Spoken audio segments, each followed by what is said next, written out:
করাবো, ন্যানোপ্লাস্টিও করতে পারেন, কিন্তু ন্যানোপ্লাস্টিয়াতে না অতটাই ড্যামেজ হেয়ারগুলো রিপেয়ার করবে না, কিন্তু স্টেট লুক আপনাকে অবশ্যই দেবে। তো আপনি কোনটা করতে চাইছেন? একদম স্টেট লুক আর ড্যামেজ হেয়ার করে রিপেয়ার করে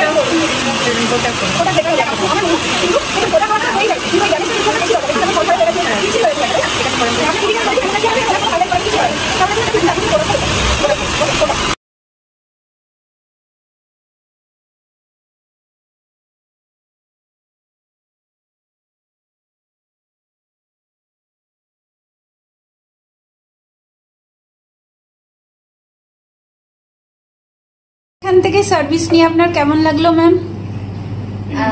আমার চুলটা একদমই ড্যামেজ হয়ে গেছিল, আমি বোটক্স করালাম আমার সাজেস্টে। তো আমার এখান দিয়ে বোটক্স করিয়ে খুব ভালো লেগেছে, আমি নেক্সট টাইম এখান থেকে করবো। Thank you. আমাদের কোথায় জায়গাটার নাম জানেন? হ্যাঁ, চন্দননগর ফটক গোড়াতে marriage family salon. Thank you ma'am, আবার আসবেন তো? হ্যাঁ, অবশ্যই।